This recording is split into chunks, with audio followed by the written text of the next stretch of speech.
à toutes et à tous, vous écoutez Cinécast. Salut Thibaut. Salut Guillaume. Cinécast, c'est le podcast qui chaque semaine vous recommande des films à voir au cinéma, en streaming ou VOD.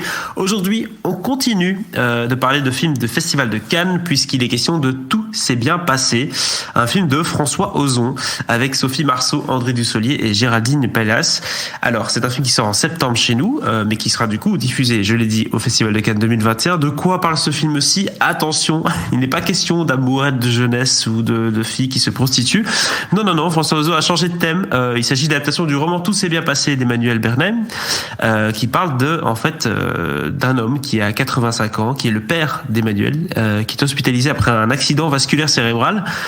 Et quand il se réveille, il est vraiment diminué, il est dépendant. C'est un homme curieux de tout, aimant vraiment la vie, et qui demande à sa fille de l'aider à mourir. Donc c'est un film qui parle forcément de l'euthanasie, vous l'aurez compris. Alors faut-il voir Tout s'est bien passé, Thibaut, toi qui as vu le film en avant-première, tu peux peut-être un peu nous éclairer sur la question. Alors le film, quand je pensais, c'est vrai que déjà la première surprise, c'est que ça dénote quand même pas mal avec ce que François Ozon a fait auparavant. C'est vrai qu'on sait bien que ses thématiques de prédilection sont les relations amoureuses, les questions d'identité sexuelle.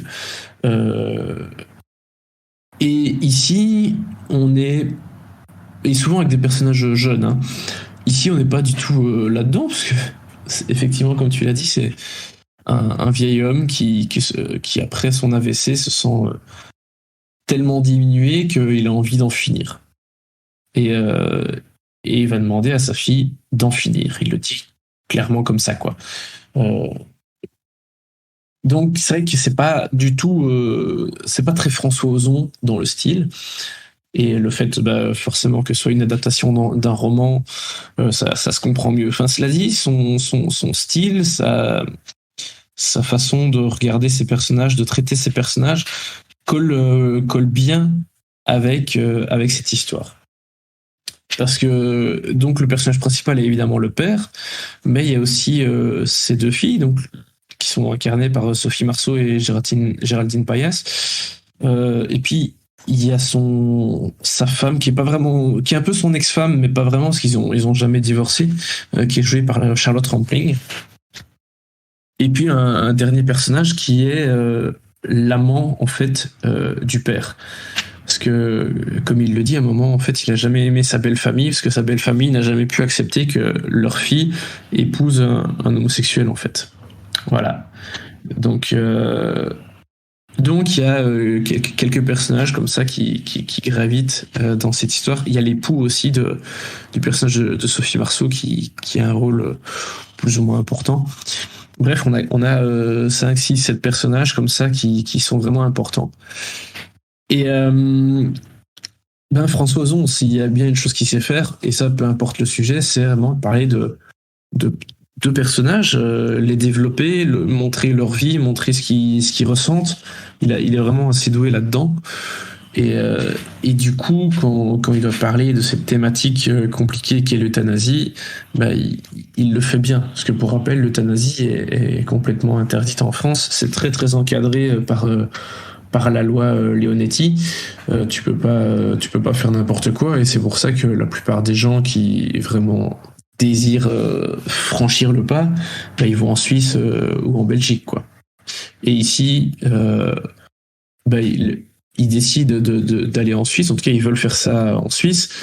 Parce que pour un film, c'est quand même plus joli de filmer les montagnes que filmer Charleroi. Donc,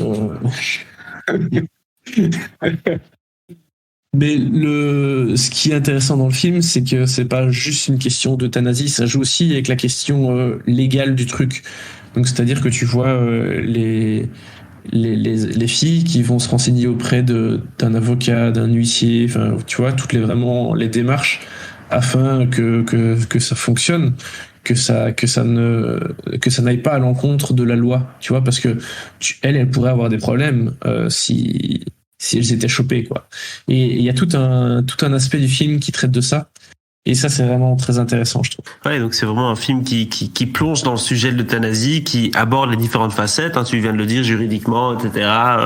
Comment préparer tout ça, l'organisation, il faut aller en Suisse et tout. Donc ça dénonce aussi le sujet de l'euthanasie en France, hein, qui est encore un sujet, comme tu le dis, qui n'est pas déterminé. Et qui, honnêtement, enfin, j'ai l'impression que ça bouge pas beaucoup à ce sujet-là. Hein. Là-bas, les Français, sur certains sujets, grands sujets de société, ils sont quand même toujours très arrêtés sur leurs choses, enfin sur leur avis, et ça met du temps à bouger. Donc je pense pas que ça va bouger d'ici demain la veille. Non, mais justement le but de ce film, sans doute, et du bouquin à la base, c'est sans doute de mettre en exergue, hein, cette espèce de retard peut-être de la France sur ce sujet-là, puisqu'il faut à un moment donné se prononcer.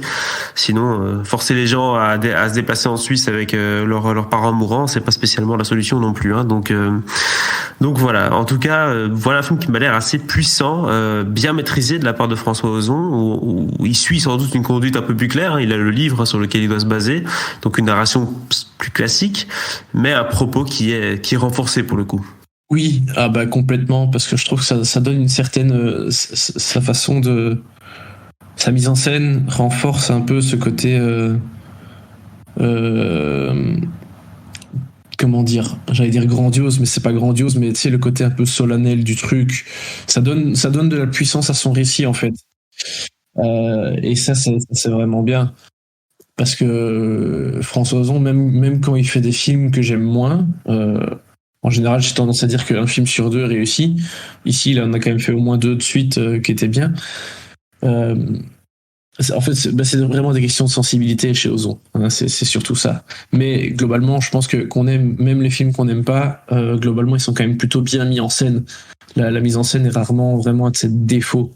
Quand il y a vraiment des choses qu'on n'aime pas chez lui, c'est plutôt au niveau thématique ou parfois la façon de raconter ou de traiter certains personnages.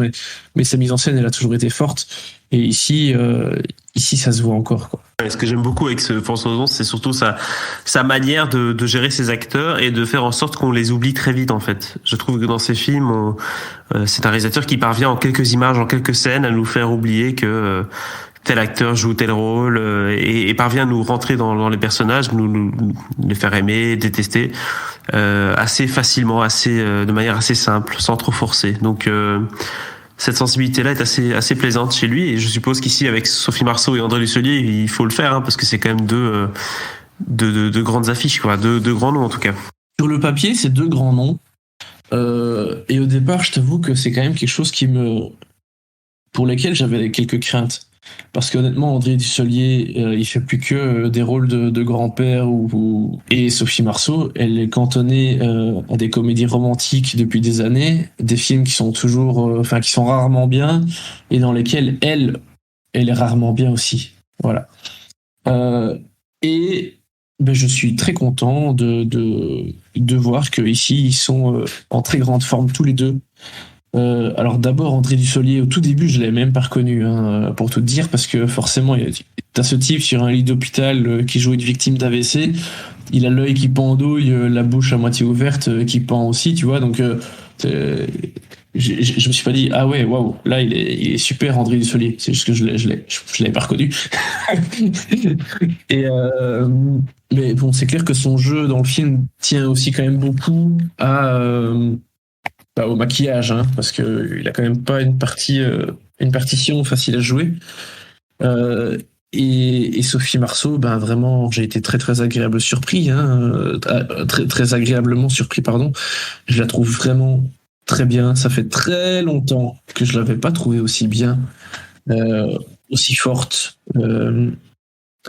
aussi avec tant d'émotion, avec tant de subtilité dans son jeu, vraiment, et ça m'a fait très très plaisir. Et quand même toucher rapidement un mot sur le reste du casting. Géraldine Payas, toujours top. Moi, je trouve c'est une actrice incroyable. Charlotte Rampling, très bien. Eric Caravaca, très bien. Grégory Gadebois, très très bien aussi. Enfin voilà, plutôt un excellent casting. Une bonne surprise. Voilà. Bonne surprise à ce festival de Cannes. Si tu dois donner une note sur 5, du coup, tu donnes combien pour Tout s'est bien passé? Certainement 3 étoiles. Un bon 3 étoiles, du coup. N'hésitez pas à partager votre avis sur ce film dans les commentaires. Et si c'est pas déjà fait, à vous abonner au podcast sur la plateforme de votre choix. À très bientôt pour de nouvelles recommandations.